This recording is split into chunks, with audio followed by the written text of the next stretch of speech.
All right, this episode's not going to be an easy one, but it's real. It's Men's Mental Health Month, and there's this emphasis this year on the mental health that no guy wants to talk about. Since we were children, we've been told to suck it up, to man up, to be strong. But silence does not make you strong, it makes you sick. Trust me, even look at the research. It shows that you're more likely to get sick if you stay in silence. Boys and men in our society, they are not falling apart because they're weak, because they can't handle pressure or any of these things. They're falling apart because they're trying to carry everything on their own. Right now, men are nearly 4 times more likely to die by suicide than women. We are clearly hurting, yet we don't even talk about it. Suicide is also the third leading cause of death in teens, which is why I'm recording this one. It's not just about adults, but a lot of you teens out there are struggling as well. And this is, again, not exclusive to adults. And this is not exclusive to non-athletes. This is an athlete-focused podcast. I know of athletes who have committed suicide. There's one in my area that is a frequent reminder every year, these types of things. Athletes struggle with this too. Athletes struggle with what we are going to be talking about today. Anybody who has accomplished many things in their life has struggled with mental health at some point. So today we are going to talk about it. We're going to talk about the hard things. I'm going to share some stuff that's probably going to be really hard for me to share, but it's also something that you guys need to hear, and you guys need to hear that you are not the only one struggling. It could be a little thing, it could be a big thing. It could be like we talk about even on the suicide level things. I want to talk to you not as an expert. I'm a nutrition guy. I'm not an expert in mental health, but I want to talk to you as someone who's actually been there, because I believe that the most dangerous thing that we do, especially as males in our society, is we keep it all inside. So, I've struggled with suicidal ideation, and I have walked through a lot of dark places in my life. I would say probably from fifth grade on through at least freshman, if not sophomore year of high school, I was very depressed. I struggled with suicidal ideation for most of that time. Some of my darkest points I remember freshman, sophomore year, when I thankfully had a couple friends who kept me away from that, that saved me from that. But I also struggled with even attempting suicide. Now, I was not the one. I didn't want to do it in front of people. I didn't want to do it where everyone would see. So if I didn't commit suicide, it's like, oh, what's going on with that guy? Nobody knew that I was doing this. Nobody knew how I was regularly attempting to just hope that I wasn't gonna wake up, doing things just so I wouldn't wake up the next day. And so yeah, no guns, no knives, no jumping off bridges or anything. But at the same time, I frequently went to bed not wanting to wake up the next day. And this was again much of my childhood. I did not feel loved by anyone. They may have loved me, but I did not feel that love. And there's a lot of factors on that. We moved a lot, so it was really hard for me to develop friendships, to really build quality friends. My mom passed when I was 6, and the mom often can be more of a nurturing presence in the home, so I did not have that. My dad was a recovering alcoholic, so he already struggled with a lot of his own issues. He didn't know how to express himself. He often was the classic example of pull yourself by your bootstraps, just keep going, don't talk about it, held everything in. But the thing is, he didn't really actually hold everything in. He often expressed himself through anger. I felt like I had to walk on eggshells a lot of times at home. And anytime we were in the car, you did not want to trigger him in the car, because the things that he would do against other drivers, the battles that he would battle with other drivers on the road, it was all these things that were pent up inside of him that he could not release in a healthy, sustainable way. And maybe you struggle with that too. I know a lot of athletes, I know a lot of teenagers, you guys have a hard time being able to express those emotions because you haven't been taught that. Just like I wasn't taught how to do that. And many of us have to find a way. And we try to find a way to get around that, to get away from that. Thankfully, 7th grade, I met my friend Jake, and I often escaped to his house.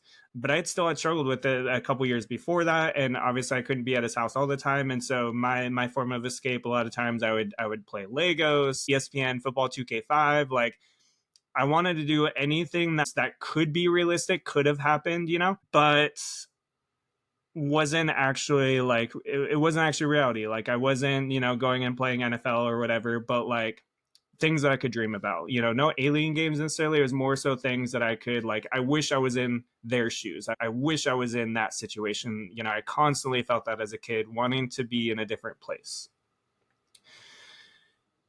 And then I have, as I've grown and I've gone through a lot of work. We'll talk about that here in a bit, of like a lot of that stuff that we have to work through. But I also want to highlight that, again, this isn't just from me, 15, 20, whatever years ago.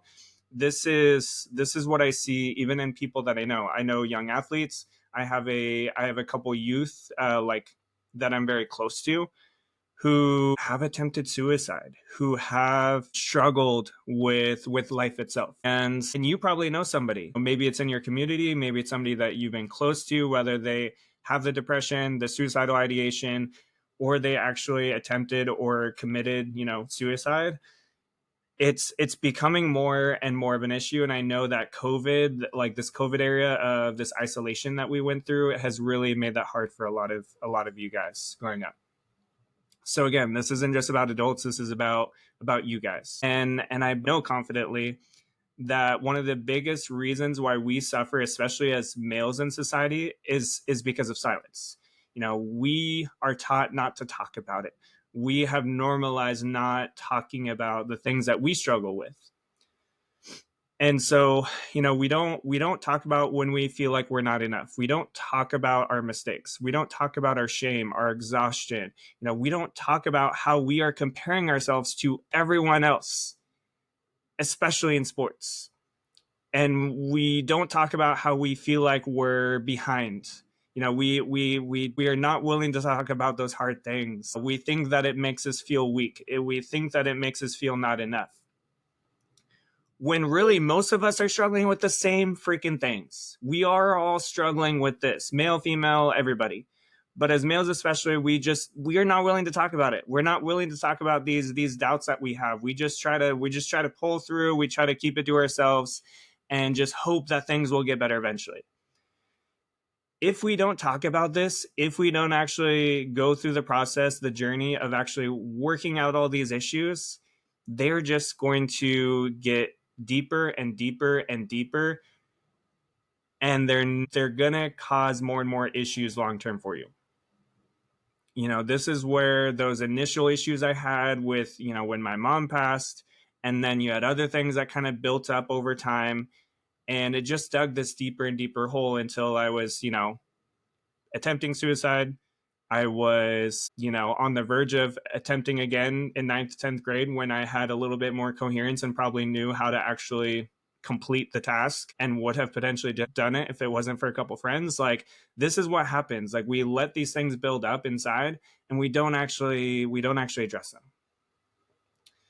And we live in this performance-based world. We live in a very, very critical world, a very, very comparison world, with likes, with the highlights, with the awards, with the hate comments, with the keyboard warriors.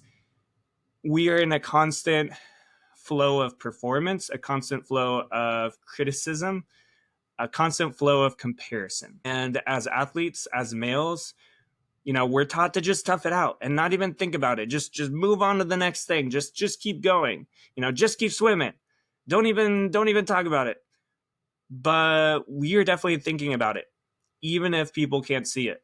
The number of people I know and the number of people I've talked to, guys especially, who can relate to this is many. We have those feelings inside, but we don't talk about it. This week, so one of those things that has been part of my healing journey, one of those things that has really helped me grow as a person, as a man, and I know will ultimately help me when it comes to fatherhood and all those types of things, is that I have a men's group. And we've been talking about this. We've been talking about this identity piece. We've been talking about this validation piece, that a lot of us seek this validation through external from other people. And a lot of that hurt that kind of gets built up over time. And just this past Monday, we were chatting, and like, I have a couple of guys in the group. I mean, I look up to many of the guys in my group for different reasons. And two of the guys in my group, one is former D1 athlete and one is a former Olympian. And these are guys who, yes, they accomplished a lot, in their sport, but I also see them as people who I look up to when it comes to their maturity through the things that I like, some of the things that they say. I'm like, holy cow, like, where'd you, like, that is like so wise, that perspective that they have, that groundedness that they have. And so I look up to them often in those ways. And these are guys who were still willing to share that they struggle with a lot of these same things, whether it be now, whether it be in the past. Like, we all struggle with it. And that's what I really want to stress to you guys, is you are not the only one struggling with the struggle that you have, the pressure, the doubts, the fear of failure, the woulda, shoulda, couldas, all of those things. We all struggle. And it's simply because we're just not taught how to talk about it.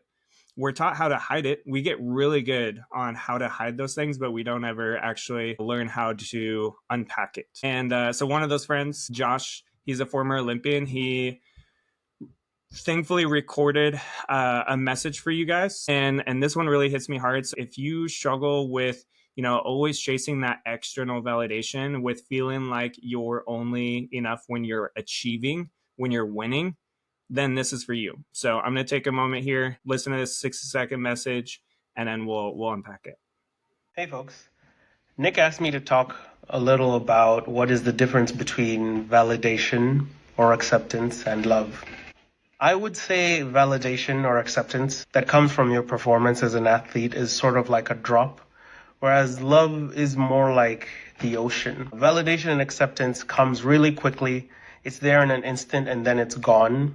You can keep chasing it. And in fact, that's sort of what we do as athletes. We keep going for the next prize, the next goal, the next medal, whatever it may be. Love, however, is more like the ocean. It's consistent. It's there in the summer, the winter, good times, bad times. It never ends. It feels endless. When you're swimming in the ocean, it just feels like there's so much water and you can never really run out of it. And I would encourage you to anchor yourself in love. Anchor yourself with people who will love you whether or not you perform. And that's what keeps you going. It's not to say that you won't still have those goals, still reach out for those things. But, why play around with drops when you can swim in the ocean? Validation is a drop while love is an ocean. Here's the thing about drops. You think about a water drop. It comes from, ceiling, comes from something above, whatever, maybe a raindrop. It drops and it evaporates. Usually it doesn't last so long. If it's hot out, then it's gonna dry up real quick. You might feel that moment of acceptance, of validation after a win, or after you get some award, or after you get some sort of offer. But you give it a day, and then you're already chasing the next drop. You're staring up the ceiling, waiting for that next drop to come, and you're like, oh, there's that piece of there's that acceptance. Oh, and then it's gone again. And then there's that acceptance, and then it's gone again. And we constantly chase this next drop. But when we talk about love doesn't disappear when you mess up. It's not performance based. It stays. It surrounds. It overwhelms you like the ocean. If you drop in the ocean, it can overwhelm you.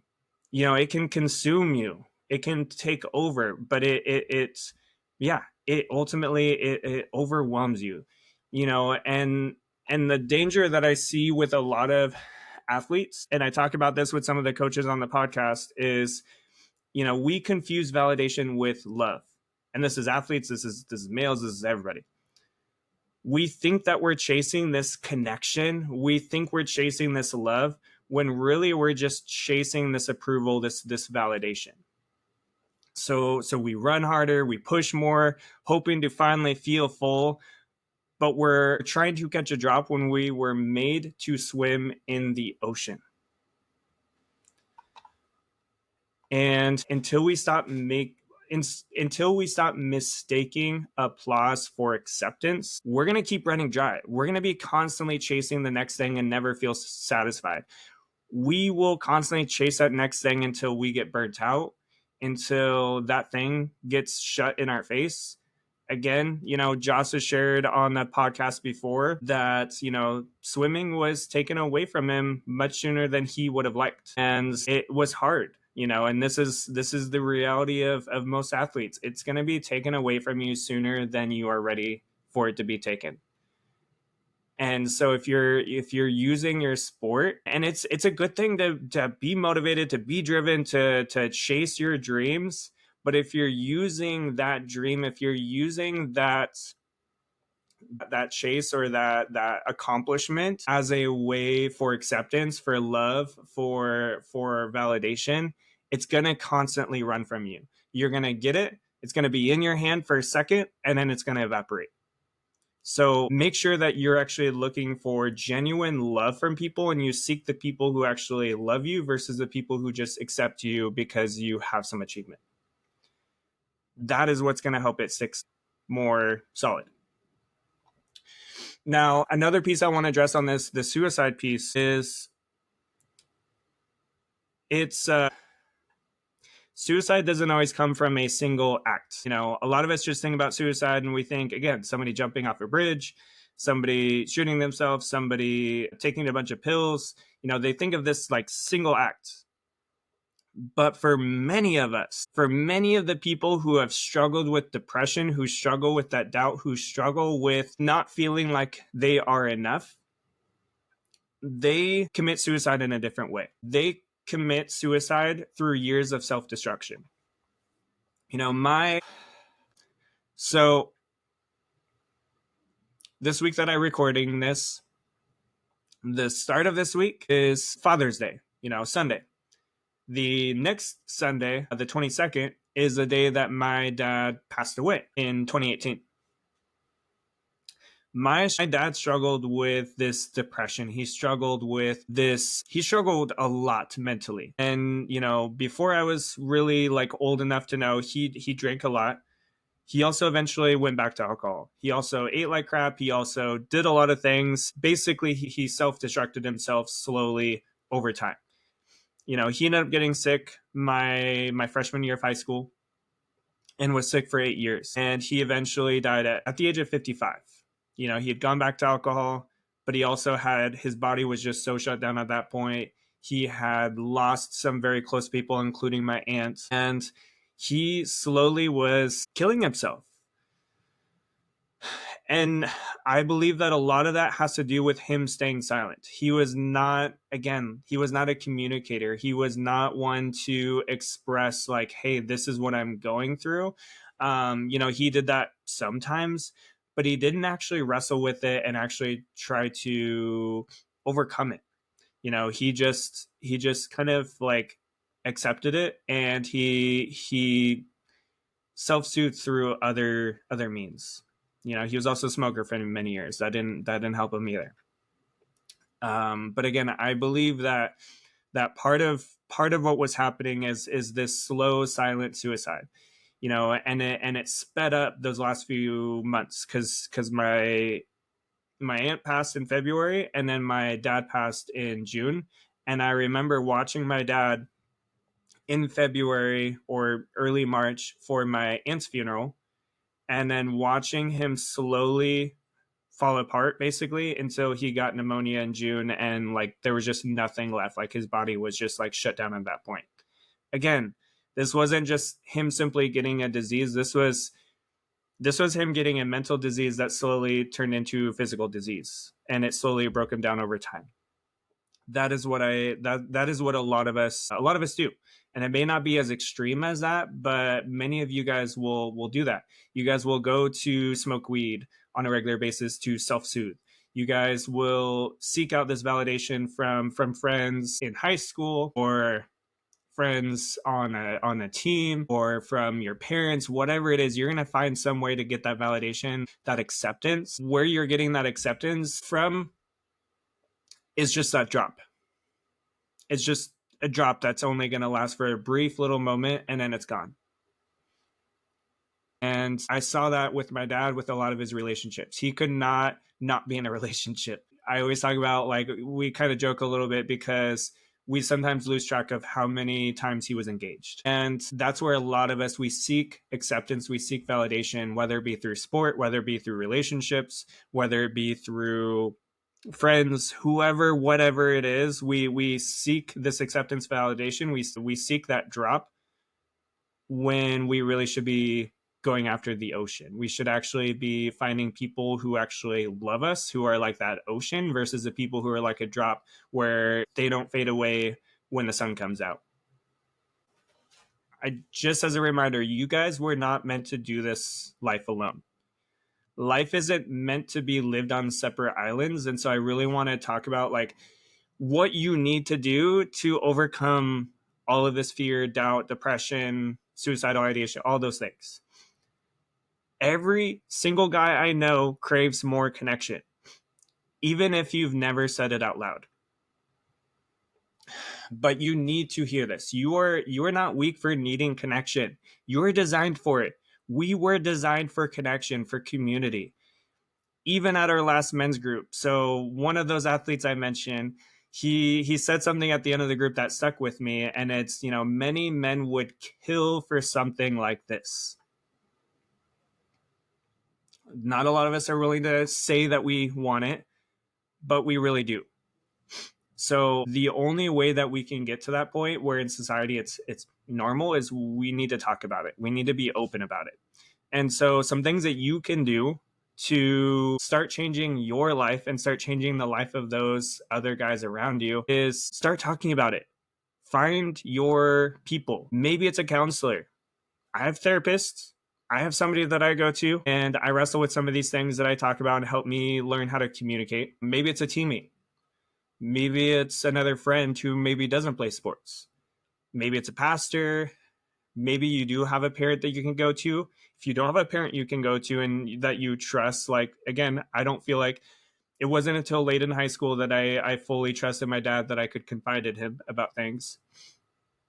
So maybe it's a sibling, a friend, it's somebody else. And if you don't know who to go to, you can talk to me. Like, reach out to me. We can talk, we can unpack, and hopefully, I can help you find some community, some connections to help you through this. But let's also make sure that we are taking these friendships beyond just doing things together.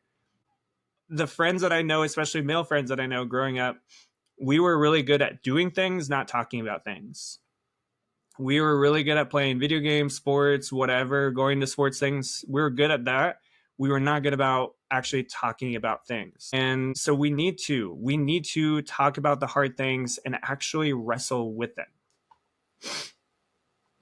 Now, be the first to go to these places. Create a new normal.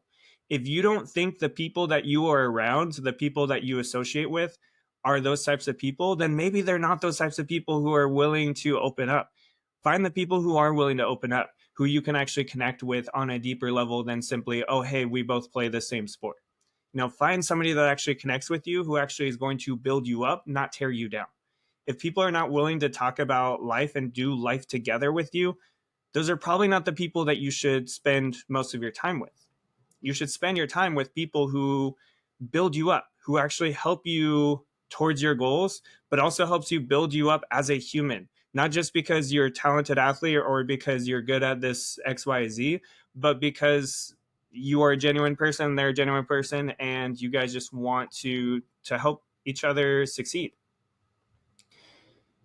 Create a space where you can say, I'm not okay, and not be judged by it.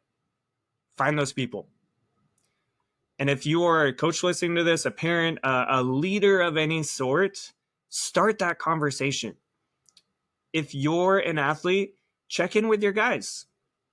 How are they actually doing?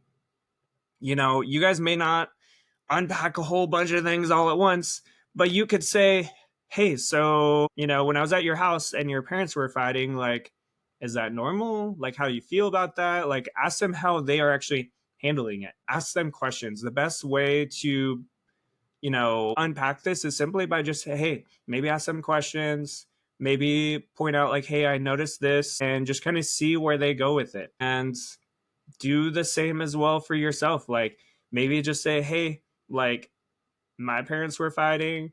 This is a new thing. Have you experienced this before? You don't have to get all super emotional about it yet. You can just say, hey, these are the things I noticed. Have you seen that before? How do you handle it? Like simple black and, it doesn't have to be this thing that we often think about when we think about talking about things. It could just simply be, hey, I saw this thing or I dealt with this thing. What do you do? Like, what helps you? Simple things like that. But one thing I really need to stress with this is, like, you do not need to be perfect at it. Progress over perfection. A lot of you guys, especially athletes, you guys are perfectionists. You want to, if you can't do the thing well, you don't want to do it. You want to make sure you can actually, like, do the thing right. This is not something you have done for 15 years or 20 years or however many years. If you haven't done it this whole time, then you're not going to be good at it right away. It's going to take some time, especially when you're dealing with somebody else. You have to work with somebody else on this who also hasn't done it. It's going to take some time to figure these things out. A lot of our conflicts in society is because we don't talk about things, because we can't communicate. So if we learn by practice to communicate with each other, you're going to have less conflict. You're going to resolve conflict a lot more effectively. And you're going to live a better life that you actually enjoy versus a life where you have all these buried, built up feelings inside. So again, reach out to somebody, find your people that you can trust, who actually love you for you and not for your accomplishments. And if you can't find somebody, then shoot me a message. DM me. We can help you find a group. We can help you find a community, a friend, a circle, somewhere where you can go to find some genuine people. So again, if you've been carrying everything alone, you've been chasing validation and you still feel empty, I want you to hear this. You are not broken. You're just tired. You just need a little nap. You need a little bit of rest. You need to talk to some peeps. You don't have to carry this alone. You are a fighter. Even fighters fall when they carry too much on their own. Most people, you guys have seen this movie. So you guys have seen this movie where the coach has his football player carry a teammate on his back blindfolded, and he's told, okay, you're going to go, say, 10 yards or whatever it is.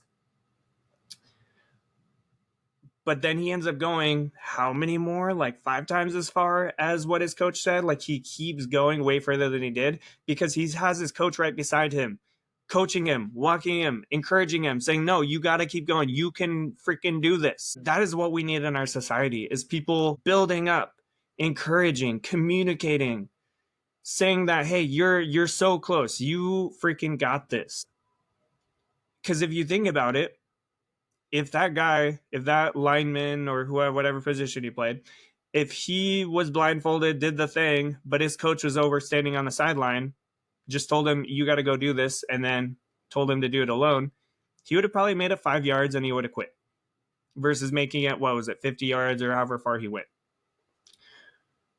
We go further as a team. We do not go further alone. If you are a team sport athlete, you know that you're going to go a lot further if you go as a team than if you try to do this all alone. So remember, you were made for connection. You were made for community. You were made for love that doesn't evaporate after one good game. You are loved. You are chosen. You are seen. You don't have to stay silent anymore. Reach out to somebody. And again, if you don't have somebody, reach out to me. And as always, our wrap up is keep striving for greatness inside and out.